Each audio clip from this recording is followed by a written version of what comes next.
mais uma vez, né? Estamos aqui na live de inglês dos terceiros anos, né? Já vão colocando o nome de vocês no chat, nome e a série, por favor, para computar a presença de vocês. Eu sei que a gente começa a se atrapalhar um pouquinho nos recados das notificações, né? Porque eu já tinha falado para vocês uma vez e cada hora é uma coisa, e falou que poderia voltar quarta-feira com os alunos, 35%, mas por enquanto a gente vai fazendo as lives, no caso, tá? Então a gente vai continuar do mesmo jeito, tendo as lives, tendo os formulários, e é isso. E eu passei para vocês um formulário falando sobre o Present Perfect, né? Quem lembra que é o Present Perfect, né? O presente perfeito lá, que é algo que aconteceu, mas continua tendo, que ainda afeta o momento, né? Que a gente tem lá sobre, aí vem as fórmulas, que é o sujeito, o have ou o has, dependendo do sujeito, com o verbo no past participle. O que era o past participle? Que era aquele verbo que fica lá na terceira coluna, né, daquela tabelinha que eu já falei para vocês. Acho que todas as vezes eu comento com vocês essa tabelinha que vocês têm que ter. Eu mandei no grupo, ou foi o Vitor que mandou no grupo para vocês, né? Ele falou que tinha mandado para vocês. Então, quem pegou, quem não pegou, depois vê com o Vitor, aí ou eu vejo com ele, depois mando para vocês. Mas é isso. E aí eu tinha pedido para vocês fazerem frases interrogativa e negativa. Até ontem tinha somente, acho que 40 respostas de 3 salas. São poucas, né? Ainda está aberto, vou fechar logo mais. Quem não fez ainda, faça, que depois eu vou olhar novamente e vou corrigir. E eu acho que a gente estava conversando agora antes da gravação, acho que estava tão simples de ser feito, que teve pessoas que confundiram, né? Eu não vou citar o nome delas, claro, já conversei com o Patrick agora falando que ele confundiu, mas era simples demais, gente, fazer a interrogativa e negativa. Era aquilo mesmo que foi falado agora, né? De trocar, de colocar o note. Eu vou tentar colocar aqui, não vou colocar todas, eu tinha pensado até em colocar todas, mas como vocês não estão enxergando muito bem, eu vou colocar a primeira questão. Se vocês tiverem o formulário aí, alguém consegue abrir o formulário e acompanhar, perfeito. Eu não preciso nem colocar a frase inteira para vocês entenderem, tá? Porque o que vocês precisam realmente entender é na frase interrogativa e negativa. No exercício, nós tínhamos lá, I have lived, não vou colocar a frase inteira não, tá, gente? Só o começo que importa. Mas era, I have lived here for 10 years. Eu tenho morado aqui por 10 anos, então I have lived here for 10 years. E eu pedi para vocês fazerem 2 frases, uma interrogativa e uma negativa. Muito simples, gente. Como que eu faço a interrogativa? Qual é o auxiliar que eu tenho nessa frase? Não é o have? Eu troco o have com o pronome, que no caso é o I. Então vai ficar have I. A interrogativa é somente isso, é só fazer essa troca, né? O have na frente e o I no lugar do have. E a frase continua normal, não esquecendo o ponto de interrogação. Então, a interrogativa, sem segredo. A negativa, como toda negativa, a gente tem que acrescentar o not. E aonde que vai o not? Eu começo a frase normal. Nossa, que mais horrível, mas tá bom. Começo a frase normal. Depois do have ou do has, que eu coloco o not. E aí eu posso abreviar para haven't também, se eu quiser. Haven't, leave it, e continua a frase. Então é só isso. Não tem segredo nenhum. São 10 questões para fazer interrogativa e negativa. A interrogativa, como eu falei, troca. A negativa eu acrescento not, depois do have ou depois do has. Como assim, professora, depois do has ou do have? Lembra lá, vamos relembrar aqui. Nós teríamos 2 auxiliares, o have e o has. O has eu uso para terceira pessoa do singular. Qual é a terceira pessoa do singular? É he, she e it. E o have para o restante dos pronomes. Quais são? I, you, we e they. Então, essa é a diferença onde usar o have, onde usar o has. Tudo bem, gente? Sim. Alguém ainda tem alguma dúvida em relação ao present perfect e em relação à frase interrogativa e negativa? Ficou alguma dúvida?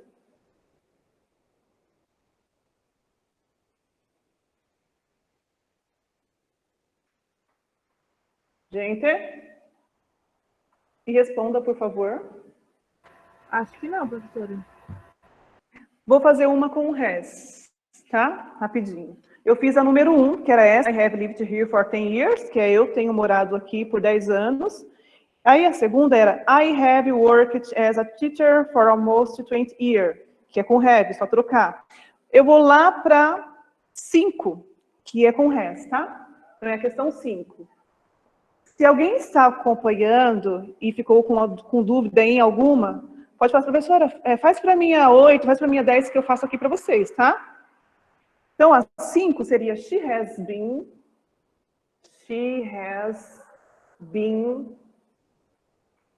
since sick. Não vou fazer tudo, tá?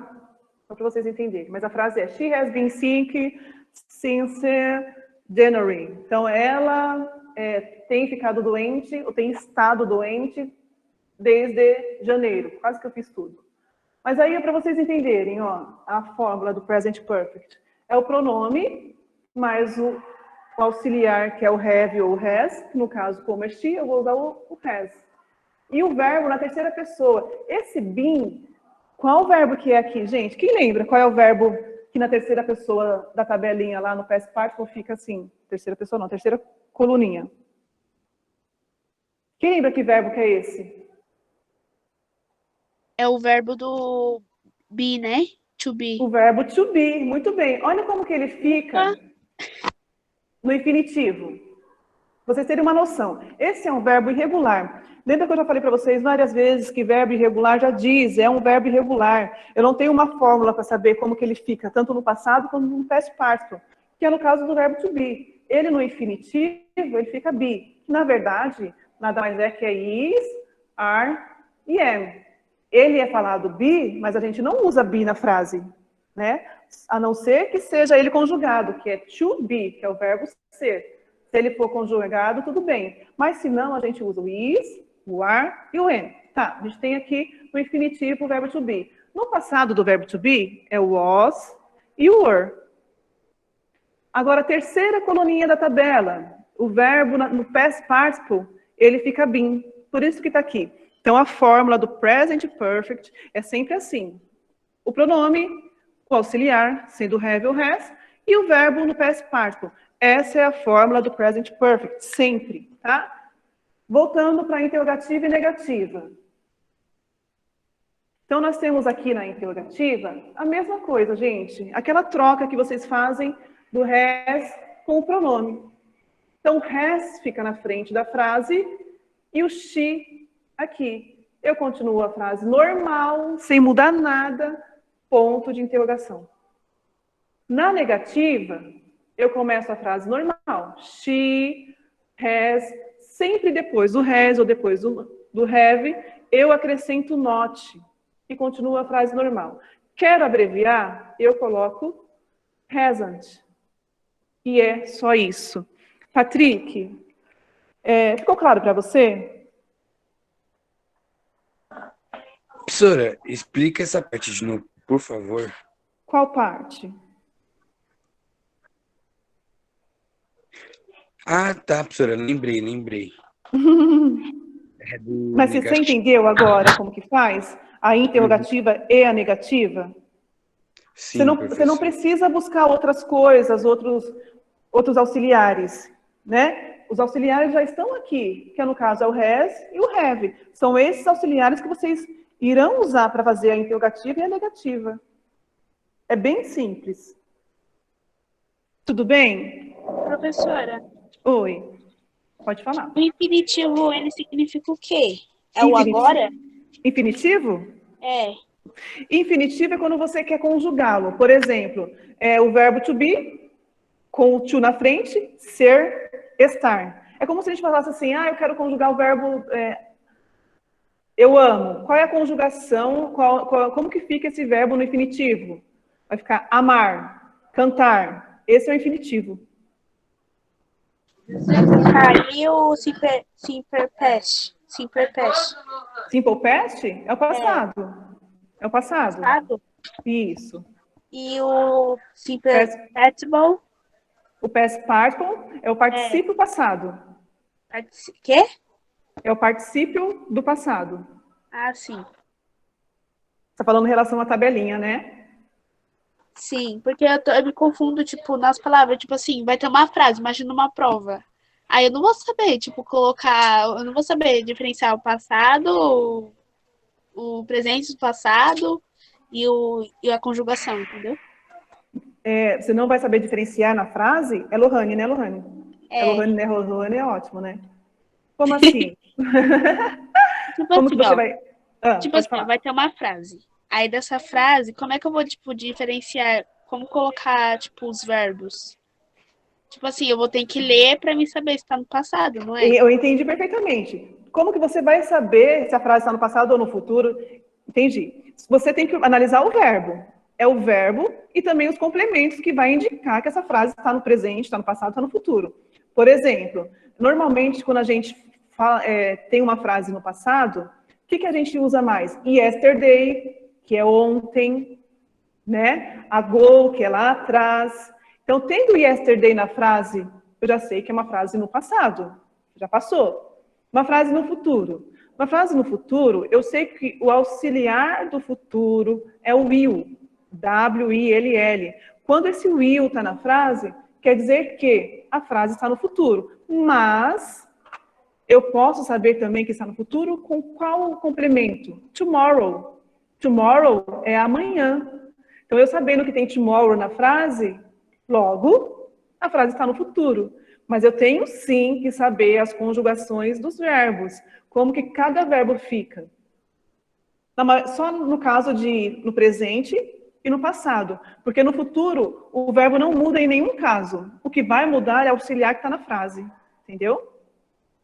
Entendi. Gente, eu quero que vocês me digam, para a gente passar para a próxima aula, que é a aula 2 de 2021. Se ficou claro o present perfect, como que passa para interrogativa e negativa. Ficou claro? Sim. Ok. Tem gente aí comigo? Hoje o pessoal tá quietinho. O que está acontecendo? Nossa, a Stephanie mandou para mim professora, eu tô como que aqui. fica... Como que está ficando aí para vocês. Está horrível, né? Não, Mas professora, mas deu agora tá para dando entender, né? melhorado. É, É que então no tá. começo, quando eu tava começando, tava muito ruim. Mas Tá boa depois. agora a qualidade. É. Tava péssimo, agora tá ruim. Ah, tá bom. Não, agora tá bem boa. Tá bem boa, não. Ai, que bom, gente. Que bom. Mas eu quero que vocês me falem, gente. Conversem comigo, falam se estão entendendo, se não estão. Como eu já falei para vocês várias vezes que em relação às lives de inglês, eu costumo ser bem objetiva, né? Na matéria, naquilo que é, na gramática, na devolutiva. Então, eu não importo para mim se eu tiver que fazer para vocês meia hora de live ou 2 horas de live. O que importa é que vocês compreendam, entendam, principalmente no caso da devolutiva, que vocês entendam como que foi o exercício. E como eu falei, a maioria de vocês fizeram certo, sim. Tá? Só algumas pessoas que confundiram, mas foram poucas. Então, vamos passar para o próximo tema, que é if close, ou if clause, né? O que seria isso? Quem sabe qual é a tradução de if? Se C. Mas é um C do que no português? Quem lembra? de condição.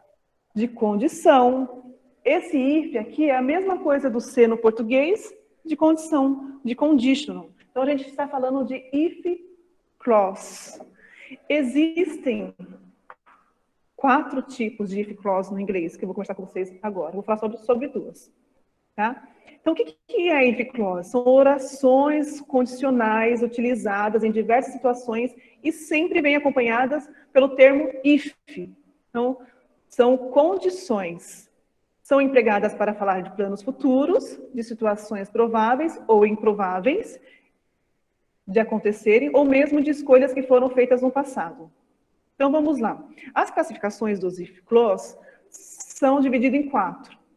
Quais são? Zero conditional, first conditional, second conditional e third conditional.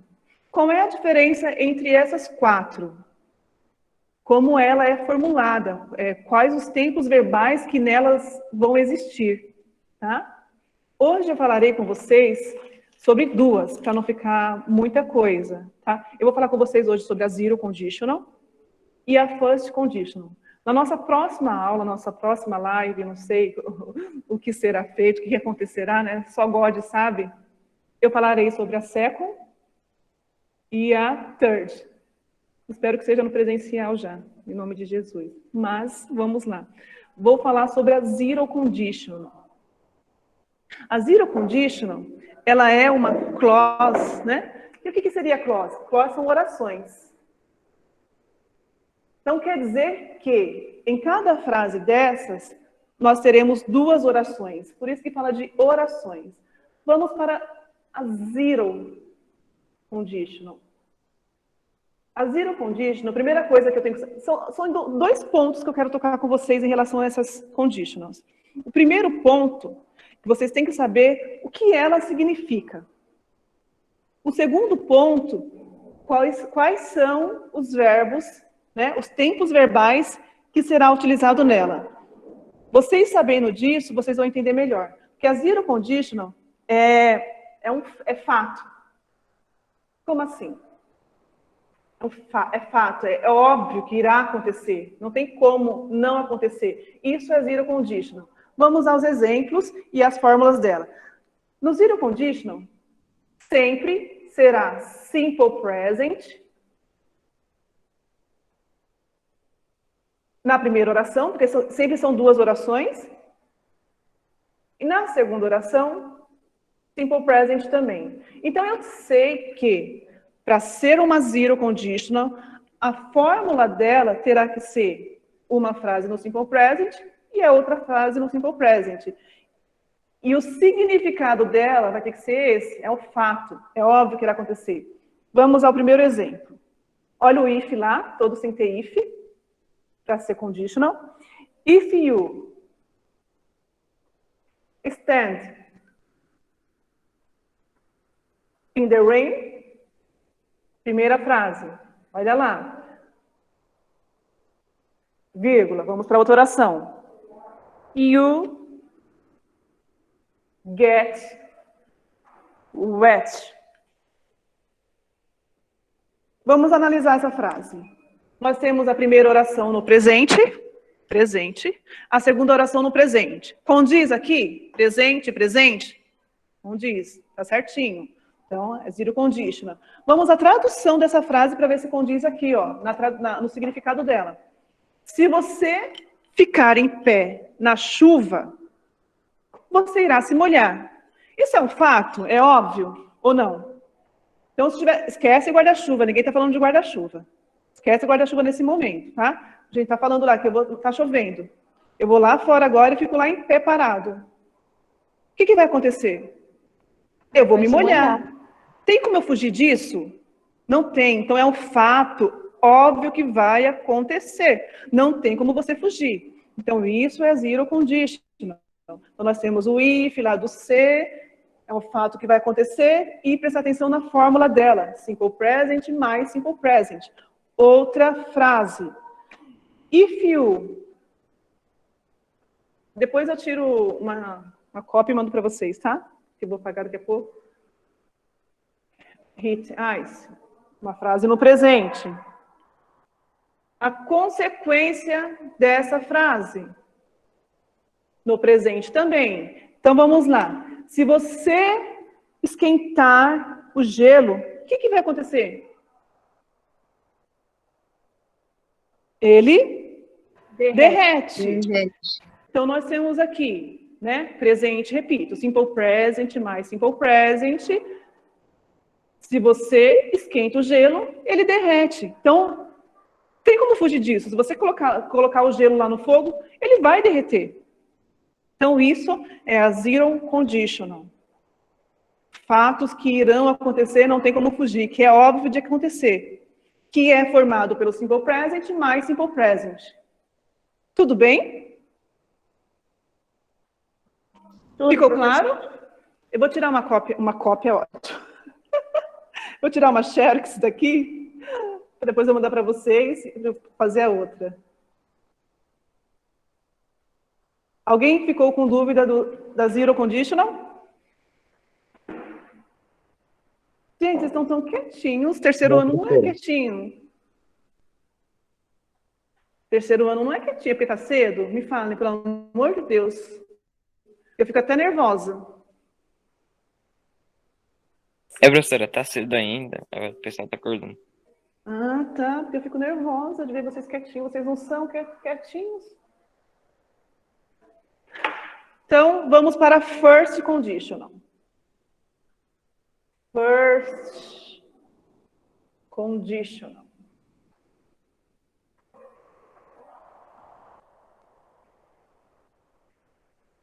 Qual é o significado da first conditional? Decisão, que você terá que tomar na hora. Uma decisão. Como é a fórmula do first conditional? É simple present.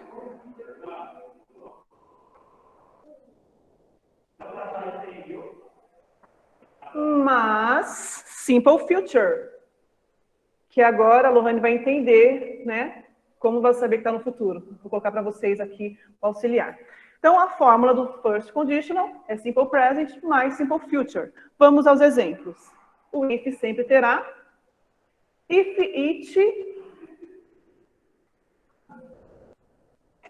it rains. Olha a frase no simple present. Vou até fazer assim para vocês entenderem melhor. We will. Olha lá, o auxiliar no futuro, ó. Percebe que o verbo continua a mesma coisa, porque esse auxiliar aqui já vai mudar esse verbo. É por isso que eu amo o inglês, gente. O inglês, com o verbo só, você consegue fazer ele presente, passado, futuro. Se for um verbo regular, que é o verbo do cancel, mais fácil ainda, porque o cancel, ó, cancel. Presente, tá no presente. No passado, quero colocar esse verbo no passado, vou acrescentar o ed aqui na frente. Já está no passado. Ah, não, eu quero colocar ele no futuro. Olha ele aqui, ó. Will na frente dele. Então, de um verbo só, a gente não precisa daquilo de passado perfeito, passado imperfeito, mais que perfeito. O inglês é bom por causa disso. Mas retomando aqui, will cancel the trip. Então, vamos lá. Nós temos aqui, ó, simple present, simple future, que é a fórmula do first conditional. E o significado é uma decisão, você vai ter que decidir na hora. Se chover, nós iremos cancelar a viagem. Necessariamente, alguém fala assim, se chover eu preciso cancelar. Não, não necessariamente precisa acontecer isso sempre, mas é uma decisão que você, que você vai tomar na hora. Olha, se chover, vamos cancelar a viagem. Então, é uma decisão. Tá? Outro exemplo. If you study, presente. You will. A gente fala de decisão, mas nesse caso aqui dessa frase,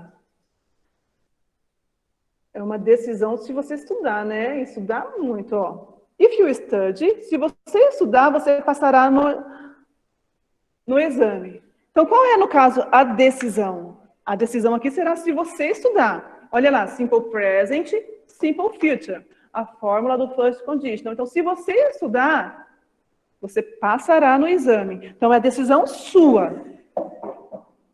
Estudar ou não. Olha o meu cabelo, gente. Misericórdia. Ave Maria, a pessoa, cara de louca já. Meu Deus. Gente, olha como eu tô velha. Ai, credo. Enfim, vamos ao que interessa. E aí vai ficar faltando, eu vou explicar para vocês, a second conditional e a third conditional. Gente, ficou claro para vocês o que é a zero conditional e a first conditional? Lembrando que eu vou tirar uma cópia com o celular e vou mandar para vocês no grupo para vocês entenderem melhor. Mas, se tiverem alguma dúvida, já perguntem. A hora é essa. Professor, deixa eu fazer uma pergunta. Deixa. Quando você coloca o ED no final do verbo, é passado, né? Passado. E isso quer dizer que esse verbo é um verbo regular, porque eu não posso colocar o ED num verbo irregular. E quando você troca o Y, aquela regrinha lá do Y, você tira o Y e coloca o O IED. IED. E aí a gente está na fórmula do passado mesmo, dos verbos no passado, sendo regulares. Tem essa regrinha sim. Como que funciona a regrinha? Normalmente você acrescenta o ED no verbo, só acrescenta lá. Só que, como alguma regrinha tem algumas exceções, o verbo que termina com o Y e junto desse verbo tem uma consoante, que é o caso do verbo studies. Preciso levantar para escrever. Por isso que eu gosto de lousa, gente. Tem que escrever na lousa. Vocês nem se vão enxergar aqui. Study. Ó, o verbo study. Ele terminou com Y junto de uma consoante. E aí, o que eu faço? Eu tiro esse Y, coloco o I e acrescento o IED. É só nesse caso aqui do Y. Por quê? Nós temos o verbo play, Y e vogal. Eu só acrescento o ED. Então, essa regrinha só vale para Y junto de consoante. Então, tem regrinhas, sim, para os verbos regulares. Então o ED é só para verbos regulares. Isso. O ED e o IED. Ah, tá, entendi. Porque os verbos irregulares, como eu sempre digo, não tem uma regrinha para eu saber como que ele é. Não tem uma letrinha lá no verbo que fala assim, olha, essa letra E aqui está querendo dizer que ele é um verbo irregular. Não existe isso. Você vai ter que, não vou falar decorar, você vai ter que memorizar esse verbo, né? Falei do verbo to be, que é o verbo ser ou estar. Eu olhando para ele, eu sei que ele é um verbo irregular porque eu já conheço ele. E eu sei que ele no passado, ele fica was e o were. E no past participle, que é a terceira coluninha, terceiro verbo da coluna lá, ele fica been. Então, os verbos eu tenho que realmente ir memorizando aos poucos, aprendendo, analisando, até vocês terem já um vasto conhecimento de verbos. Vão saber todos? Difícil, tem que se dedicar muito. E não precisa ter essa loucura também de vou aprender todos num dia, vou aprender hoje 20. Não vai. Não vai, tá? Eu já tentei fazer isso. Mas experiência própria não vai. Então é melhor que vocês peguem hoje 3 verbos, 5, que seja. Eu vou memorizar esses 5 verbos aqui. Vou ver como que ele fica, tanto no presente, no passado. Nessa atividade, você vai fazer... Vai colocar só... Você vai, tipo, ter o verbo will no futuro? Ou vai, tipo, ter o be também? Vai pela regra, né? Ô, Lohane, sinceramente, eu nem sei que eu ainda vou preparar essa aula, tá? Não sei o que eu vou colocar para vocês lá. Mas vai ter o quê? Vai ter o simple present mais simple present, que é o zero conditional, e o simple present mais simple future. Isso é fato, vai ter sim. Ah, sim, tá bom. Obrigada. Tá bom? Alguém mais tem mais alguma dúvida, gente? Falem agora, ou calem-se para sempre. Então é isso, gente. Não, professor. Se tiverem alguma dúvida que não seja agora, né? Estou dormindo ainda, professora, não tenho dúvida agora, tenho depois. Pode me mandar, que eu respondo para vocês, tá bom? Qualquer dúvida que vocês tiverem. E continuem se dedicando. Se precisar de mim, estou aqui. Tenham um bom dia. Obrigada, professora. Beijo, gente. Bye, bye. Obrigada por isso.